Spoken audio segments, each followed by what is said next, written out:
Did you have a visceral reaction? I was impressed by the American people like that. They do not have the same opportunities as you and I. Stop breaking the law!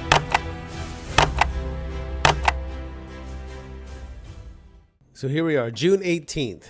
Is everybody okay? Did everybody make it out of the weekend good? I hope so.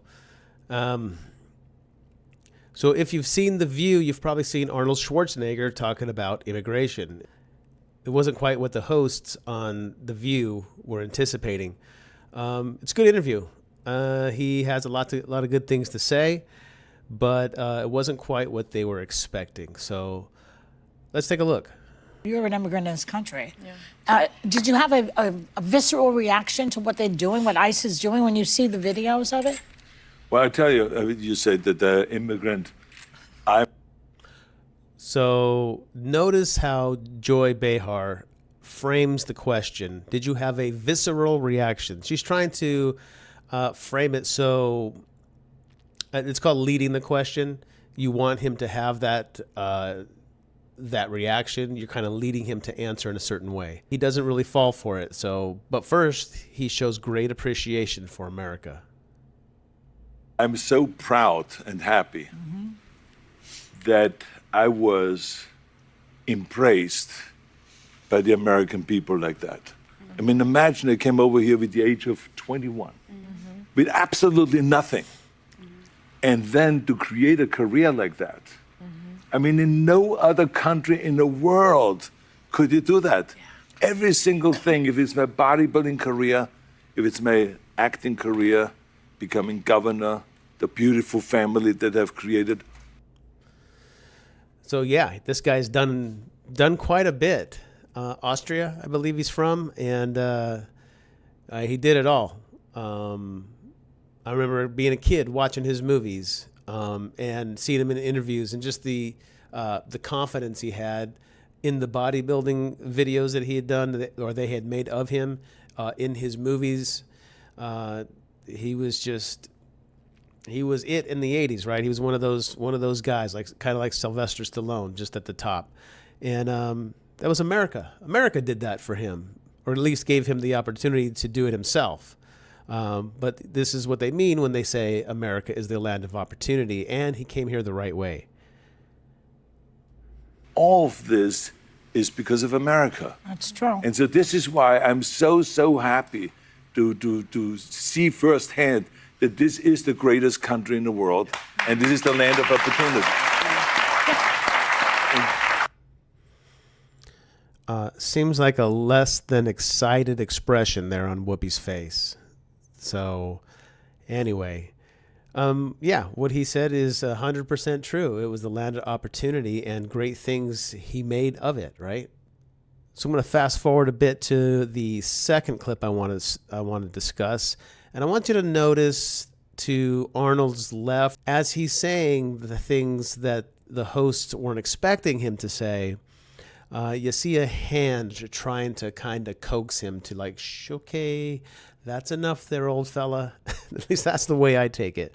Trying to kind of get him to end what he's saying. Here we go.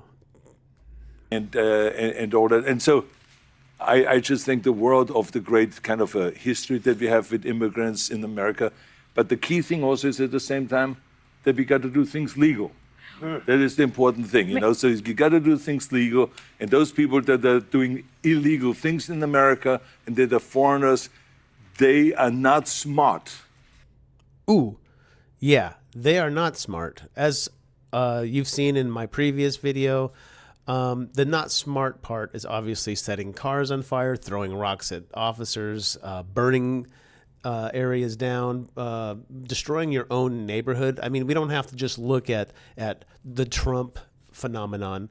We just can look at the phenomenon of winning a world championship, whether it be the Dodgers, the Lakers, or whatever. It doesn't matter. What is the obsession with destroying your own neighborhood? Anyway,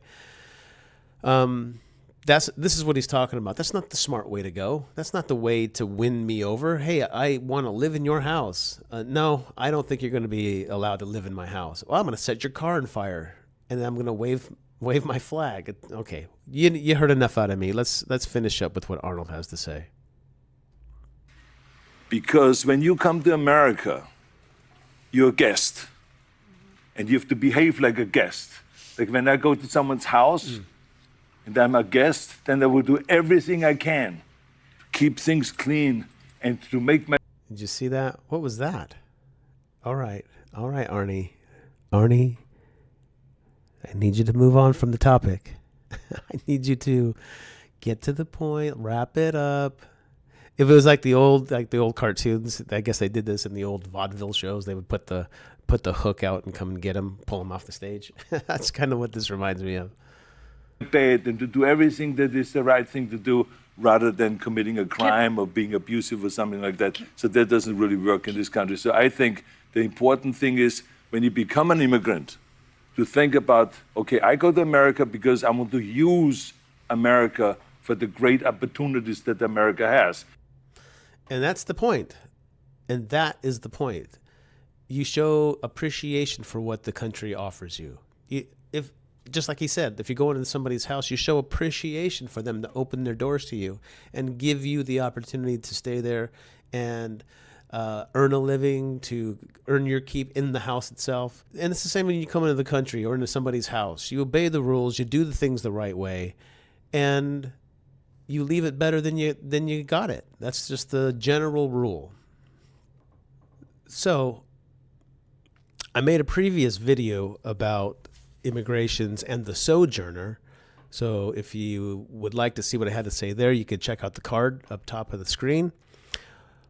But we'll just go over real quick some of the verses that I brought forth last time. So Leviticus 19:33 and 34. And the only reason I bring this up is because this gets used, the Bible gets thrown around a lot in the argument for the sojourner and how we need to respect them. Well, there's certain nuances that we need to pay attention to. So in Leviticus 19:33 and 34, when a stranger sojourns with you in your land, you shall not do him wrong. There's a lot to that. Well, let's go on. You shall treat the stranger who sojourns with you as the native among you, and you shall love him as yourself. For you were strangers in the land of Egypt. I am the Lord your God. So real quick, when it says here, you shall do no wrong, do him no wrong. When you bring somebody here illegal and they have the fear of the law over their head, they do not have the same opportunities as you and I. They don't. They just don't, because they can't get, if they don't have a legal Social Security number, then they can't get a job. I happen to know of a family member who works with some illegal immigrants. Because they don't have legal right to be here, the employer takes advantage of them, cuts their vacation time to zero, cuts their sick time to zero. They don't have medical, and there's nothing they can do about it. My family member has said, well, go call the labor board, but they're afraid to call the labor board because they think they're going to get in trouble because they were enticed to come here under a false pretense. Anyway, let's move to the next part. You shall treat the stranger who sojourns with you as the native among you. And that's what that means. You have the same laws and you have the same responsibility to have proper identification and become a citizen so that you can be treated as the native, which is us. If you have the same legal representation because you came here legally, then you have the same opportunity to do what Arnold did.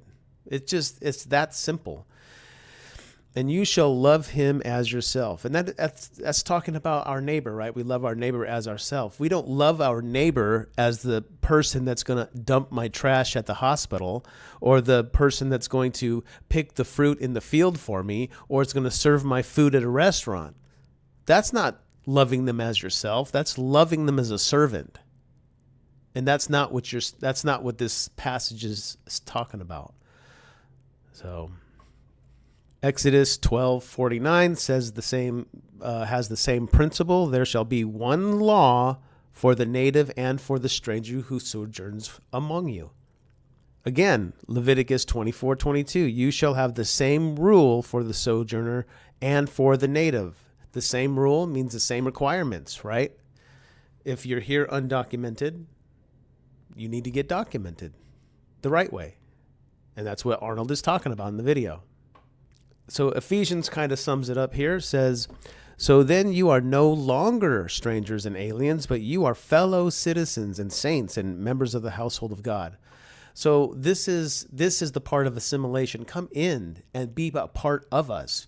Come in and be part of us and have the level playing field that you deserve. Now, where it goes from there is this depends on your talent and your tenacity and your self-confidence and, opportunity, right? Opportunity and luck. It's this, and real quick, Romans 13:1 also says, let every person be subject to the governing authorities, for there is no authority except from God. So the laws we have are, you may or may not know, were derived from biblical principle and mostly Leviticus, when God lays down laws to help us govern, because we are garbage at it and we won't we won't do anything right if we don't have to.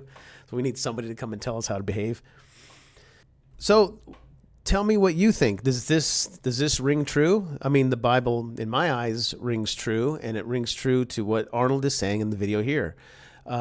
Respect the house that you're entering, no matter whose it is. Don't be rowdy and unruly, and don't break the rules, or I'm going to kick you out. Basically, that's what it is. And that's the way it should be. You should be proud to be here. And that's when he says, those people are not smart. It's terrible. Anyway, let me know what you think. Like, share, subscribe, do all the doohickeys and whiz-bang widgets. Comment, let me know. Let me know what you think. And check out this video right here to see what I said in the previous video. God bless. Stop breaking the law!